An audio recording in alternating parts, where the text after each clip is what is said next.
My name is Kevin Avruch. I'm the Dean of SCAR School for Conflict Analysis and Resolution, and we're here today to welcome Aya Hijazi and Muhammad, our student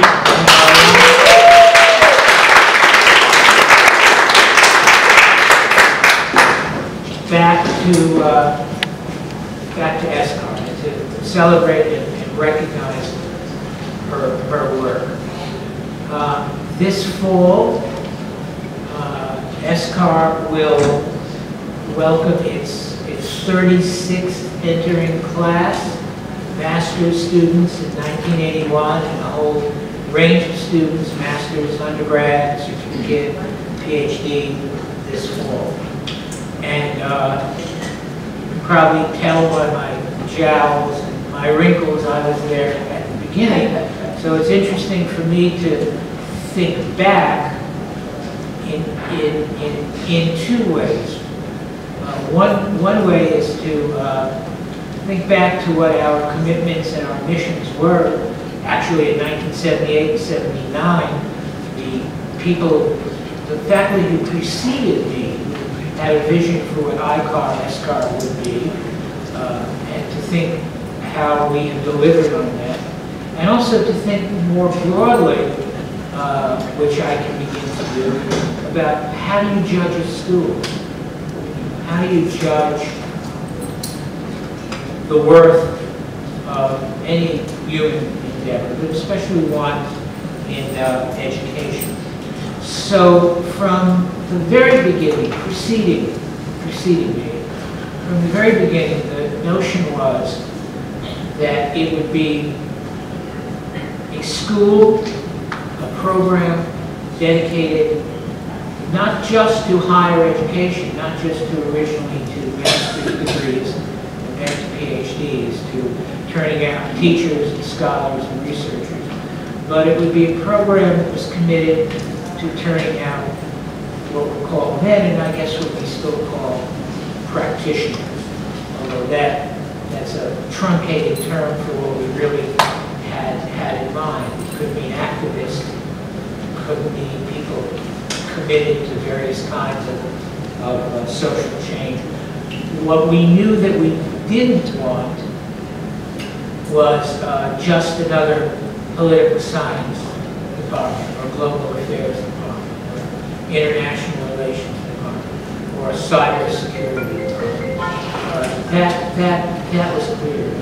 So from the very beginning, we sought out students who came to us with a similar set of commitments to be in the world. And we sought out those students, and after a while, as we developed and as our students went out into the world, students began to seek us out as well. So it was a virtuous circle. And from the very beginning, these were students who came to us, whose lives, whose own societies, including in the United States, but whose own lives and their own societies were often saturated with conflict, with divisions, and often enough, way too often, with an experience of violence. And so a lot of these students came to us, and this struck me especially when I was a young assistant professor, and many of the students were then older than me, or at least my age. This struck me in that many of them came already having lived in the world in a way that, as a straight from college and graduate school to PhD, I had. They had lived, having worked for human rights. They lived having worked in often fraught and dangerous civil society conditions.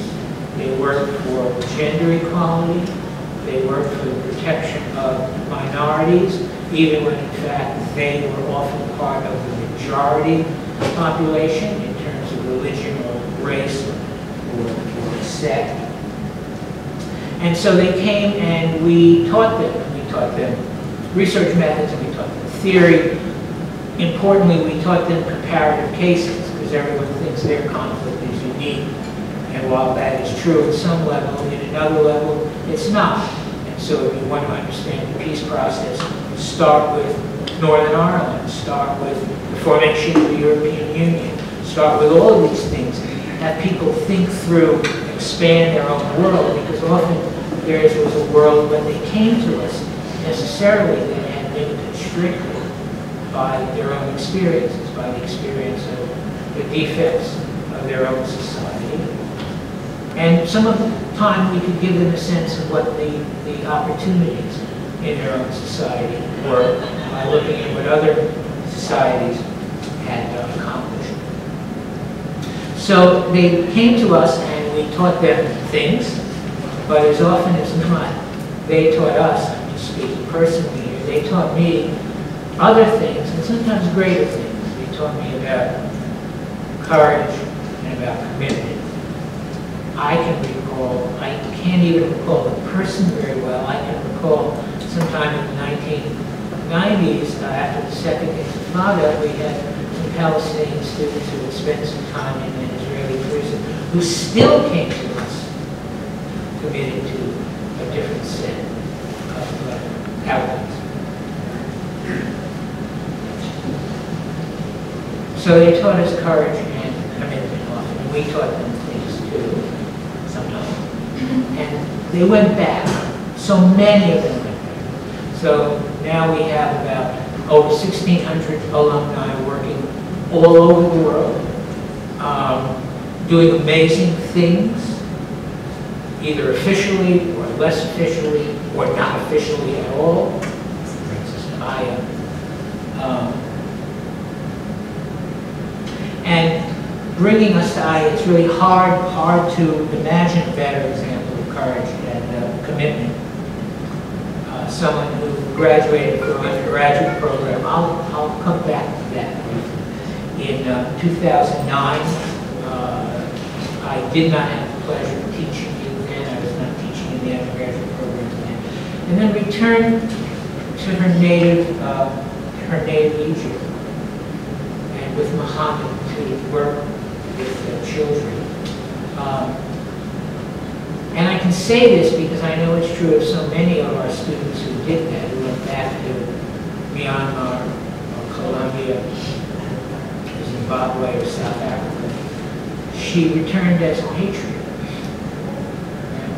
And she returned with a tremendous love for Egypt, for the people of Egypt, and especially for the children of Egypt. We know what she endured. So how do you judge a school after 36 years? Well, I think you can look at research and you can look at grants and you can look at awards, faculty line, and you can look at the reputation of the school in the world of peace and conflict studies and so forth. But I think ultimately, I think you judge a school by its students and alumni. Some real sense, because that's the mission. That's why so many of us who have stepped into classrooms. And so if you work backwards, if you reverse engineer a career, as I'm starting to do, then you think, how do you judge that career?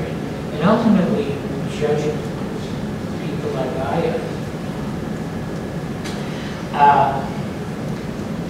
So I alluded to the fact that although we began with a master's degree and then with a PhD in 1988, we didn't get around to thinking about an undergraduate program, a BA and a BS degree, until 2003, 2004. And there were lots of reasons for that. I mean, we were not an established field. Everyone knows what history is or psychology is. We had to, we the faculty, as a collective through different years, had to feel comfortable that there was a field there. Because there really are a different set of moral and ethical responsibilities in teaching 18-year-olds and teaching 19-year-olds. It's different if someone comes to you, you know, 30, 40, they've retired from the State Department, or they work with the Peace Corps and they want to get graduate education. That's kind of one set of responsibilities. But when you decide that you're an educator for 18, 19, and 20-year-olds, that's really, to me, a different set of responsibilities. So the faculty took that very seriously. We take everything seriously, too seriously. We took that seriously. And I can't claim credit. I was not the director at the time. But the way that we in part resolved this was by hiring away from Wesleyan Professor Susan Hirsch. And we hired her to conceive, to design, and implement the undergraduate program. And that began in 2004. You graduated in 2005. So you're really part of that first cohort in some give or take. So Professor Hirsch is currently the Lynch Professor of Conflict Resolution and Professor of Anthropology. And she has had the great advantage of actually having an Aya in the classroom, which I have. So I want to end as Dean by thanking you for helping make the school deliver on what I had hoped it would deliver. And to say, welcome. Susan, please. Thank you, Kevin. I'm really, really pleased to have been asked by Kevin to speak today. And I'm really thrilled to add my sincere welcome back to Aya and to welcome Mohammed as well. I'm really glad that you're here today. My heart really goes out to you for what you've been through, and we've been thinking about you a lot. I did have the distinct pleasure of teaching Aya in a conflict course as she pursued her undergraduate degree. When Aya first came to us, I was the director of the undergrad program, and we were new and uncertain and just getting things started. I remember Aya well, very well from that time, and I continue to admire now the commitment to social justice and her strong spirit, and I saw both of those back then when she came to us as an undergraduate student. Aya arrived with some background in law. She had studied it in Egypt. But if my memory serves me right, she found law to be a bit limited. Law couldn't solve all the problems that she saw here in the United States and also in Egypt. And law was often misused and manipulated, especially by those in power. Perhaps in the conflict field, I found a broader approach, one that directed attention to abuses of power and inequality, and one that offered pathways toward peace. So maybe turning away from law, turning toward the conflict field, Aya set her sights on justice, if I may. That might be pushing the narrative in a particular direction, but that's sort of what I saw. Troubled by inequality and repression in a variety of places, even back then, she had a passion for the pursuit of justice for others. Her coursework, volunteer activities, internship, and activism all displayed her strong commitment to social justice, to human rights, and creative conflict transformation. She came to us with those commitments, but I'd like to think, kind of picking up Kevin's theme a bit, I'd like to think maybe our courses on conflict helped to shape her thinking and sharpen her analysis. And I know her conversations with Lisa Shaw as her advisor really helped launch her on the career path that she took. Everyone should know that Aya was an excellent student when she was with us. She made the dean's list multiple times. She captured the attention of faculty. As one of her teachers, I can say that Aya asked a lot of questions in class. These were not always easy questions to answer. She asked about how to address the most difficult issues that were fueling conflict, and she asked about whether the conflict field was doing enough. And again, this sort of goes back to Kevin's remark. She asked for our field to be more proactive, to be more transparent, to be more committed to justice, especially for the poor. And by asking that we be more relevant and more responsive, Aya helped us to improve our undergraduate program at a crucial time early in its development. So exactly that theme of what we learn from our students. With her disorienting smile and her wonderful sense of humor, Aya was very persuasive as she urged us to be change makers through what we taught and to be intentional in our efforts to make a difference in the world. And that's certainly how she's lived her life. As an undergraduate, Aya was a leader among her peers. She brought them together and was clearly a delightful friend and colleague from those of us observing their interactions. And it's so gratifying to me that her fellow students not only stood by her during the turmoil she experienced, but they also worked hard and creatively for her release. And you'll hear more about that in a moment. I thought about Aya a lot after I became aware of her arrest. First, I thought that it was unsurprising that Aya would start a program for homeless youth. Such an initiative seemed to be precisely the kind of work that she was destined to do. Clearly, she threw herself into the project and made a difference, even in the short time that the NGO she and her husband started operated.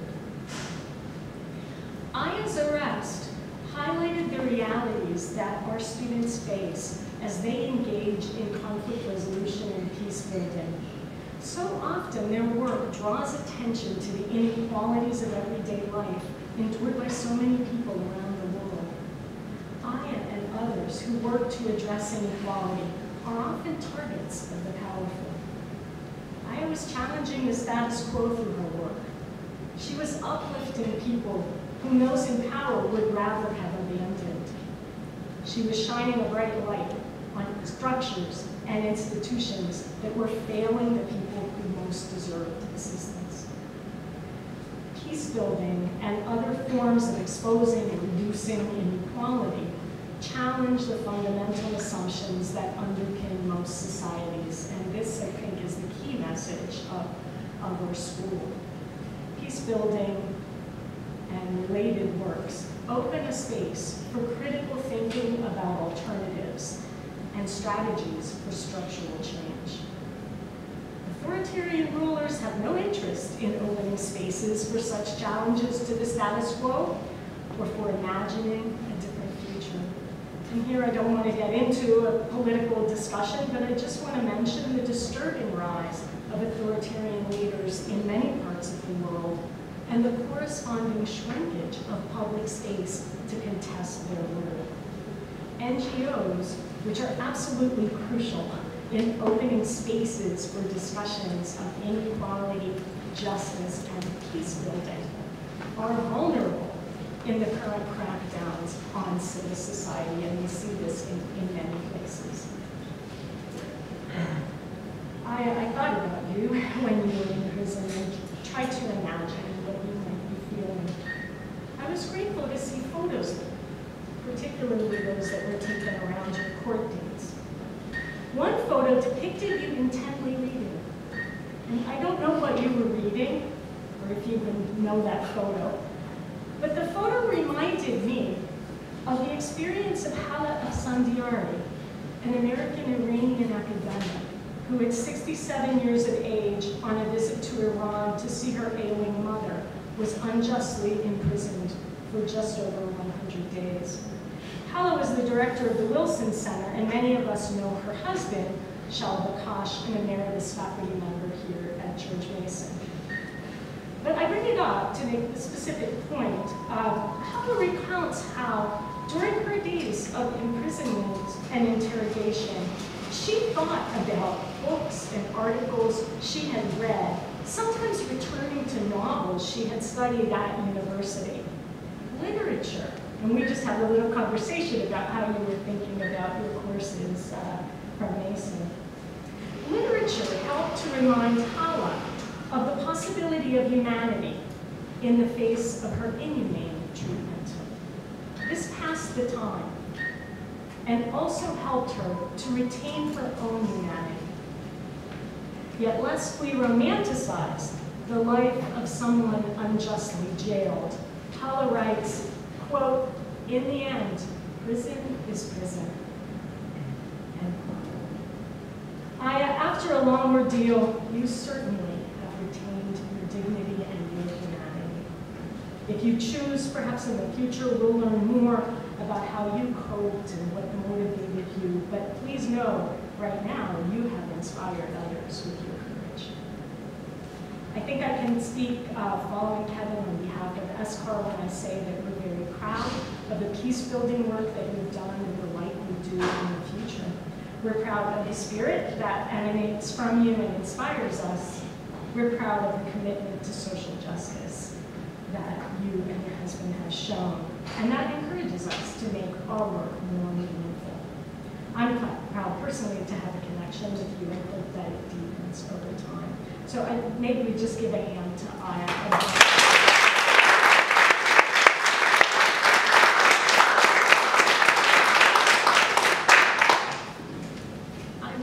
To take the opportunity now to introduce Paul Snodgrass, also an alum of our knowledge management program. Paul's going to say a few things about what we did at SCAR to advocate on behalf of Aya and some related remarks. But let me say that Paul was instrumental in engaging our school in the campaign for Aya's release, and I really felt I wanted to mention that today. He was persistent and creative in drawing us into the important effort to speak out on behalf of Aya and on behalf of justice, and so I want to thank Paul for that, and I welcome you to come.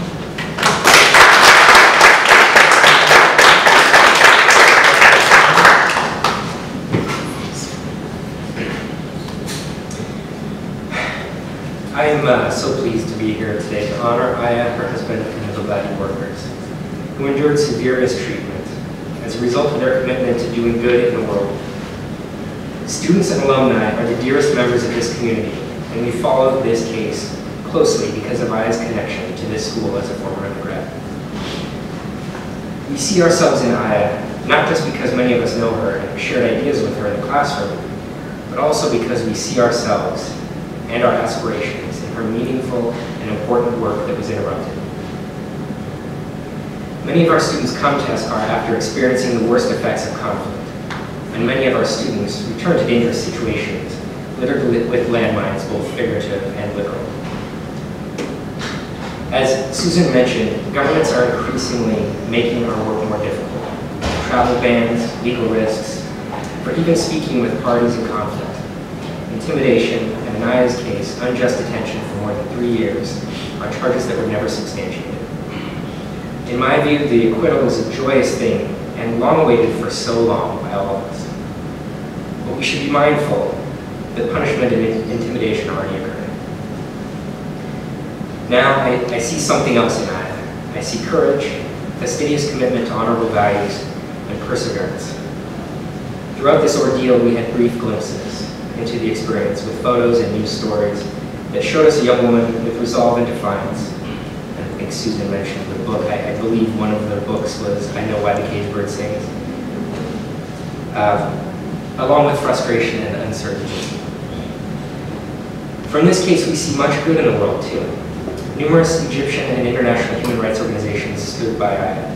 The RFK Center for Human Rights, the Hirsch Center at Pomona. Members of Congress, led by this district's Don Beyer and Jerry Conway from the next one over, headed a chorus of public servants that eventually included numerous senators, representatives, ambassadors, candidates, and 2 presidents. Leading behind-the-scenes efforts, we saw Aya's classmate, Chelsea Cohen, diligently mustering political and popular support through her organizing, lobbying, speaking eloquently, spreading awareness, and petitioning. We followed her lead and relied on her connection with the family to signal when it was important to press on publicly and when to do more support quietly. Chelsea, we are very proud of your care and concern and your professional advocacy. Throughout, our faculty, alumni, and students followed this case. In addition to sharing the media stories, I gave regular updates to SCAR's faculty board. While personally sharing the petition that Chelsea created online, I was actually banned multiple times by Facebook for tagging way too many people in my posts. And I was marked as a spammer on 2 occasions. But to the people that I tagged, this was not spam. They engaged on a level I had not seen anywhere else, with an outpouring of concern and support, which led me to do it again. I'll finish by saying that we need to take care of one another, not only when we find ourselves in a difficult situation, but also before and afterwards. Self-care is important for all, but this is especially true for people who are engaging in conflicts, exposed to the negative effects of conflicts, and who suffer personal consequences for their work and the frustration that comes from slow change and setbacks.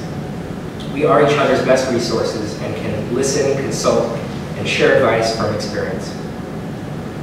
I hope that we will all take this occasion to remind ourselves of this, seek out help when we need it, and lend an ear or shoulder when we have the opportunity. SCAR is one of those special places where that support can be found. Aya, we love you, we are thrilled that you are here, and we are looking forward to following what comes next.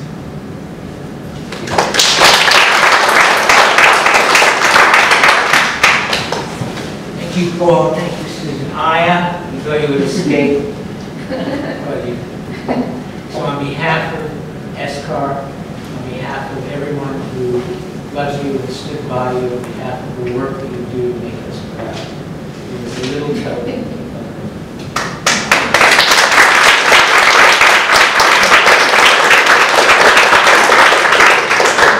We have a lot of food, a lot of refreshments. Please do take advantage of it.